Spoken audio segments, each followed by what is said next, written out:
Good morning, everyone. 12th class, Business Studies, Chapter 5. And yesterday we did Delegation of Authority. So, in delegation, I told you that the manager himself cannot perform all of his tasks. So, sometimes he may feel overburdened. So, to reduce his workload as well as to give a chance for promotion to his subordinates, he may distribute his task with others, with his subordinates, and also grant them authority to complete that given task, and then creates the accountability. Okay, so this complete process is known as delegation. We have already studied this, so I'm not going to give you details. Then the elements of delegation are three: authority, responsibility, and accountability. Authority, responsibility, and accountability. Authority means right to give command. Authority means right to give command. Then mostly authority lies at the top level, and as we go downwards, the level of authority, the extent of authority decreases and it flows downward. Responsibility means obligation to perform the given task.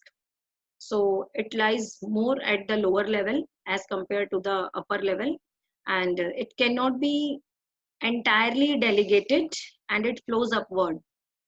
Accountability means answerability for the final outcome of the assigned task. So after completing the task, you are answerable to your superior to give your reports. Why you were not able. If you have completed the task, then you have to give the task completion report. If not, then you have to tell the reasons why you were not able to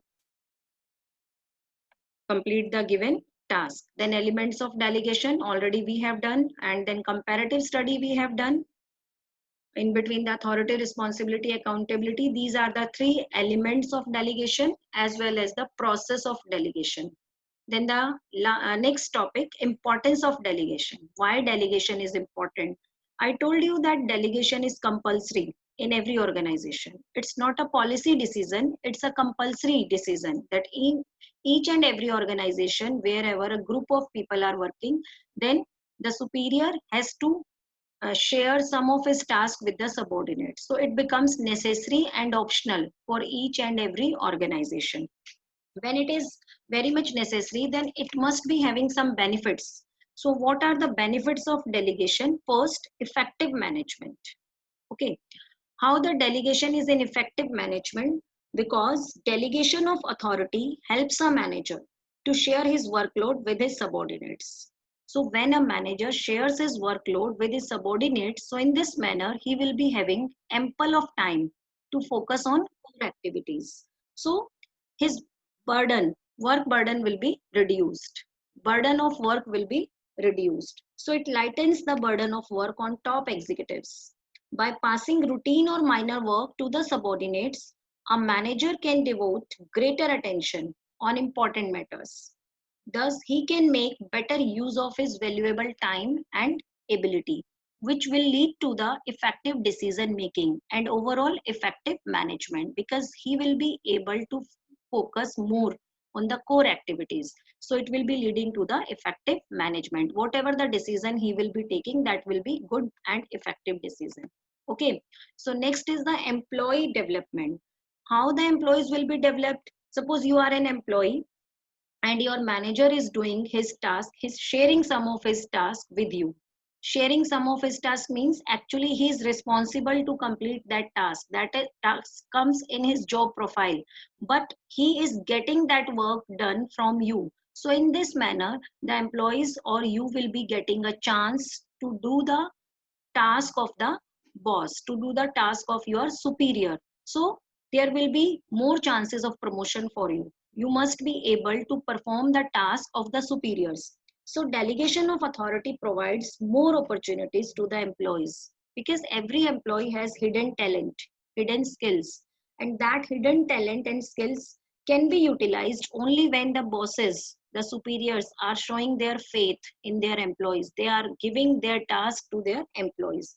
So it allows them to develop those necessary skills which help them to perform complex tasks. Thus, delegation is a technique for developing better managers for future. So in this manner, if your boss is going to retire or leaving the job, then the management can give you the chances of promotion. So because you are already professional, you are already developed the skills of the manager task, so you can be easily promoted at that manager post. So there will be giving the chances of development to each and every employee. Next, motivation of employees. It is the very good uh, example of delegation, that motivation to the employees. How the employees will be motivated? Suppose there are 50 employees under a boss, and boss is selecting only two out of the 50 group of 50 employee. The boss or the superior is selecting only two for granting his some task. Why he has selected only those two? Could you please tell me in chat box why the boss or the superior has selected only these two among of the 50s? Suppose in a class of 50, if a teacher is selecting 2 3 students, why only those 2 3? Yes, yes, yes, very good. Yes, because of their skills, very good. Because of their skills on trustworthy, very good. Because they are trustworthy and reliable. Because of their ability, yes, very good. Because the boss know his team very well. He know that who, what type of employee can perform what type of task in what manner. Some may be good in planning work, some may be good in execution work. So whatever the type of the task, that must be assigned to the professional employee. So if he had selected only two, they will be definitely highly motivated that out of the group of 50 employees we are selected. It means we are having competence, we are having capability other than others.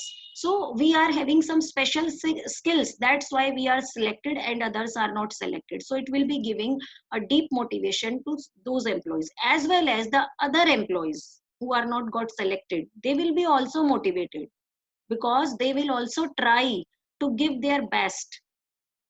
Because if they will be giving best, then the next time they can be also selected, and they will must be getting the chances of promotion. So it is a motivation for both, for the employees who were given the delegation task and the employees who were not given. For both of them it will work as a motivator technique. So delegation is an important instrument to motivate the subordinates. We can say like this: when authority is delegated to the subordinates, they are encouraged to do their job with greater responsibility. Delegation provides a feeling of status and recognition to the subordinates. As I told you, that it will be giving a feeling of status and recognition, that they are recognized in the group of 50. So they will feel highly motivated. Their freedom and job satisfaction increases.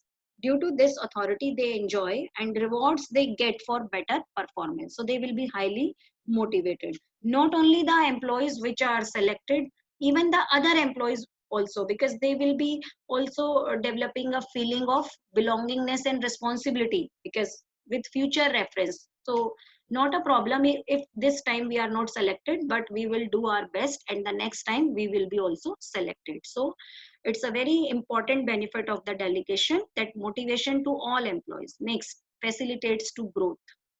Yes, no doubt delegation facilitates to growth, because in delegation all the employees will be skilled and expertise. Suppose the manager is absent on one day, then there will be no effect on the work in the absence, in his absence. So in this manner, in this case, his subordinate who is already specialized in performing his task will be handling his duty. So in this manner there will be good amount of profits, there will be increase in productivity, and definitely it will increase the it will facilitate the expansion and growth of an organization. Okay, because all of the employees in the organization will be trained and experienced to take up leading position in new ventures or the project. Suppose the organization is going to start a new project, going to establish a new branch. So the organization is in need of a new branch manager.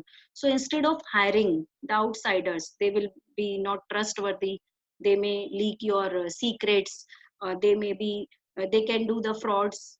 So Instead of having a confidence in the new employees, hiring the new employees, if your existing employees are trained, so you can transfer them, you can promote them along with the transfer in the new branch as a branch manager, because they are already trained and skilled for doing all the managerial tasks. So in this manner, easily we can expand or we can grow ourselves, we can diversify even ourselves. So it will facilitate the growth of the organization. Next, managerial hierarchy. It provides a base for managerial hierarchy. This is the most important point.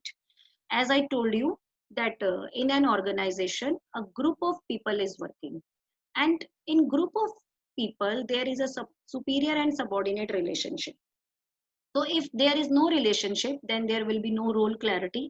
There will be confusion in their minds. They will not be able to know that from whom they have to take the orders and to whom they have to give the orders. So managerial hierarchy means chain. It's a very important one marker question.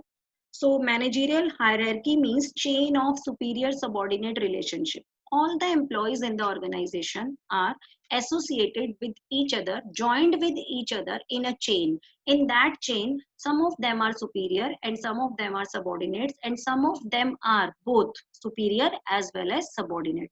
So this complete chain from the top level to the lowest level is known as managerial hierarchy. So if there is no delegation, then there will be no managerial hierarchy. So it provides a base for the managerial hierarchy. So delegation of authority establishes superior subordinate relationship, which are the basis for the hierarchy of management. Everyone knows that who has to report to whom. Without this hierarchy, there will be no role clarity in the organization. There will be confusions in the mind of the organization, and there will be overlapping of the activities and wastage of time and resources. So it is just because of delegation that which leads to managerial hierarchy, because in delegation the superior is the person who is having more authority and who is at the higher level of the subordinate. So in this manner, a hierarchy is created. So we can say that without delegation, there will be no managerial hierarchy. Next, better coordination. Yes, delegation always leads to better coordination because of its three elements of authority, responsibility, and accountability. Because all these three elements helps to define power, duties, and answerability attached to the various job positions in an organization. So if all these three things are clear in the mind of each and every employee, that what is his authority, what are responsibility, and to whom he is accountable, then it will definitely avoid the overlapping of the duties and duplication of the efforts. Each and every employee will be doing his part of work without any confusion. So it also helps in developing and maintaining effective coordination, harmony, good relations among the various departments as well as the various levels and as well as the different functions of the management, just because of role clarity. So while explaining this point, you have to focus on the role clarity, because in delegation process, authority, responsibility, accountability of each and every person is very much clearly defined. So there is role clarity. They know it very well that from whom they have to take the reports and to whom they have to give the reports. So it will lead to the coordination among the workforce. So all these are the merits or benefits, we can say, or the importance of the delegation. So I'm taking the name of headings again for a better recap. Effective management, routine task is divided. So in this point, you are going to explain about the reduced workload, motivation of employees. It will be having a sense of recognition among them. So they will be highly motivated. Then employees development, they will be getting chances for doing the for using their utilizing their skills, hidden talent. So it allows them to develop skills necessary to perform complex tasks. It makes them better leaders and decision maker for future.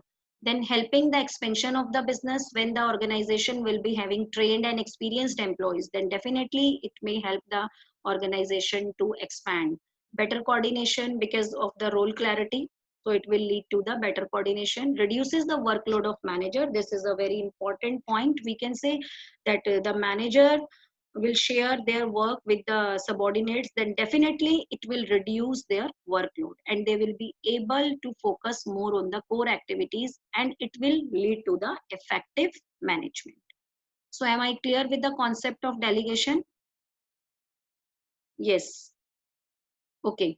So the next concept, which is the last topic of the chapter, is centralization and decentralization. This is actually not a new topic for you. Okay, could you please recall and tell me where we have done, in which chapter we have done these two concepts? Yes, try to recall centralization and decentralization. In which chapter we have done these two concepts? Yes, very good. Yes, yes, yes, very good. It means everyone is in touch with the syllabus. So these two concepts which we have done in chapter 2, principles of management. Very good. Priyanshi, Harshita, Mehak, Anushka, everyone has given me correct answer. Yes, it is a very important principle given by Henry Fayol, centralization and decentralization. There also we discuss these two in detail. So here we are going to discuss the concept. There we have done these two in the form of principles. Here we will be doing these two in the form of concepts and their importance and their comparison with the delegation. So this is the content of this topic. So centralization, as you can see in this diagram, which is drawn here in this PPT, centralization. Centralization means suppose all these matchsticks are the employees and they all are combined together at one axis.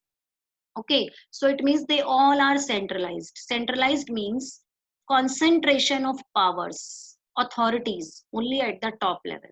Okay, all the authorities are concentrated only at the top level. It means all the decision, whether they are the important decision, strategic decision, or the regular decision, they are taken only at the top level by the board of directors, CEO, MD, all these persons who are working at the top level are taking the all of the decisions. Means other levels are not allowed to take any decision even regarding their their department too. So all the decisions are taken only at the top level. It means when the decisions are taken by few only, then it is centralization. So you can imagine the after effects of this centralization, that there may be delay in decision making because all of the decisions are taken only by, suppose there are three persons at the top level and many of the time they are not present in the organization. So in this case there may be delay in decision making because everyone has to wait for them. If they are not present, then the decision can't be taken, and moreover they will not be able to know the actual problem which the employees faces at the time of implementing the decision, because decision taking is very much easy, but to implement that decision actually may have some problems which may be faced only by the implementers or the executors who are actually going to execute that decision. Okay, and decentralization is just opposite of it. In this, basically all the decision taking authorities distributed, evenly distributed to all levels, like top level, middle level, lower level. It means all of the levels are taking decisions regarding their departments only. Like production manager is free to take all the decisions, but regarding to the production department only. Similarly, the marketing manager is free or granted authority to take the decision about the marketing department. So you can see that the decision in decentralization, in this diagram, the decision making authority is distributed among different departments. So here all the employees were together joined at one axis only. Here you can see that the different axes are there. So we can take all these are the departments. Suppose this is one department, this is second department, this is third, this is fourth, and this is five. And all the departmental managers are taking decision regarding their department. Okay, they are taking decision for their department. So this is the example of decentralization, and you can imagine the positive points of decentralization. No delay in decision making because the decisions are taken at different points. So one line is famous for decentralization, that is decisions are taken at the point of action.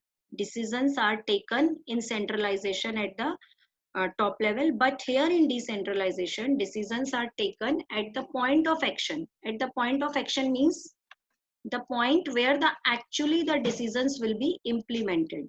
So decisions are taken there only where the decisions will be implemented. So where the decisions are implemented? Only in the departments. So that's why different departmental managers are taking the decisions instead of the top management. Next, wait. So decentralization refers to, this is the definition, decentralization refers to systematic delegation of authority. Systematic delegation of authority throughout all the levels. So in the definition itself, you can see that decentralization means systematic distribution of authority or systematic delegation of authority throughout all the levels of management. Throughout all the levels of management means decision making authority is given to all the levels of management. An organization is said to be decentralized when managers at middle and lower levels are given authority to take decisions making relating to their respective areas of work. Okay, relating to their respective areas of work. It means whatever work they are doing, they are free to take the decisions regarding their work. Okay, but in others working they are not allowed to do interfere. Okay, so the next is the, and one more quotation you can write: every effort which reduces the role of employees in the organization is centralization, and each effort which increases the role of employees, increases the role of employees means the effort by which more of the freedom, more of the autonomy, more of the decision making power is granted to the employees, leads to decentralization. In decentralization, lot of importance is given to the employees. They are free to do the decision making. You can say that this is the one person and he is not taking all the decisions. Systematic dispersal of authority. This is the case study breaking line. Systematic dispersal of the authority to the lower level of the organization, to the lowest level. Lowest level means that lower level or the supervisory level. All the levels are free to take the decision.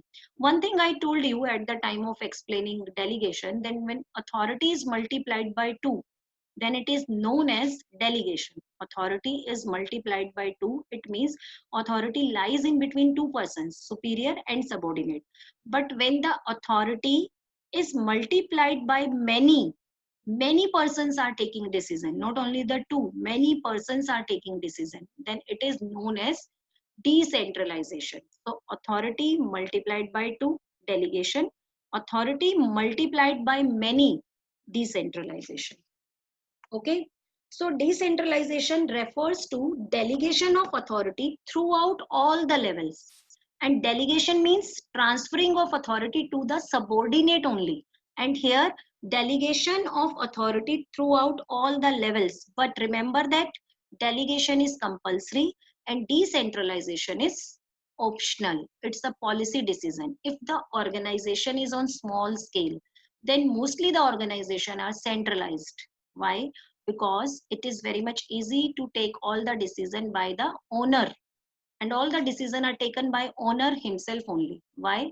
Because the organization is at small scale and he can easily handle the organizational problem alone. But wherever the size of the organization grows, so we feel a need of organizational structure as well as the decentralization. So the extent of decentralization will be depending on the nature and size of the organization. But delegation is compulsory. So we can say whenever there is delegation, is it compulsory that there will be decentralization? Yes, tell me which one is a wider concept out of these two and which one is a narrow concept? Which contains the others, delegation or decentralization? Which contains the other concept, delegation or decentralization? Yes, yes. Answers started coming. Yes, very good. Which contains the other? Yes, decentralization. Very good. Everyone has given me correct answer. Mehak, Varun. Yes, decentralization contains the delegation, because without delegation, decentralization can't be there. But delegation can be there without decentralization, because we can share our work to anyone. So this is delegation. And decentralization means Decisions are taken not only at the one level, they are taken at the top level, middle level, and lower level. Each and every departmental head, each and every manager is taking decision in regard to their respective department. Okay. So decentralization is a wider concept and delegation is a narrow concept. And delegation is found in every organization, but decentralization is found wherever it's a policy of making the organization decentralized. Okay. So first, importance of decentralization, the last topic.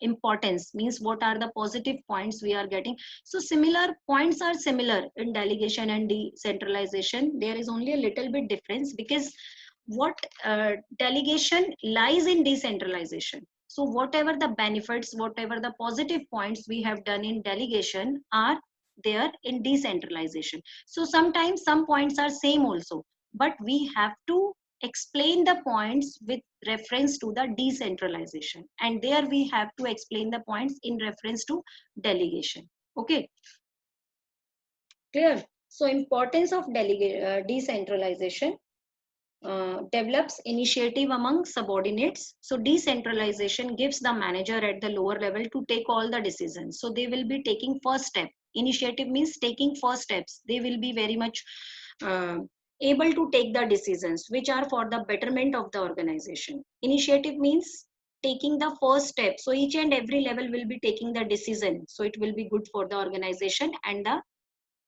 organization will all the employees will become self-reliant. Then quick decision making, because the decisions are taken at all the levels, so we need not to wait for any one employee or for the top level. So it may lead to the quick decision making, because there will be no need for a decision to be taken, then it must be approved from various levels, being not required. Lower level managers can take much faster decision on their own. Relief to top management, yes, there in delegation we studied the reduce the burden of the manager.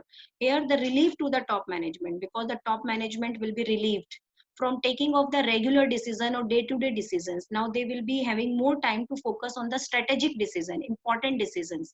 So permits the top executives to share his excessive workload with his subordinates. This helps to top management to utilize their valuable time on more important matters. Then facilitates growth.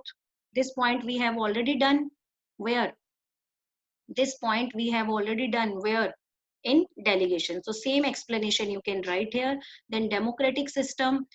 Decentralization shares authority and responsibility between managers. So it is a democratic approach towards management. Then facilitates growth. So already we have done. Then better control. How there is better control? It leads to better control by evaluating performance at each level of management. We can evaluate the performance of each and every level of each and every department, because the manager is responsible for his department. So the department divisions can be individually held accountable for their results. So feedback from all levels helps to analyze deviations and improve operations. So it may all lead to better control for the organization. Okay, chapter ends here. Only one small topic is left.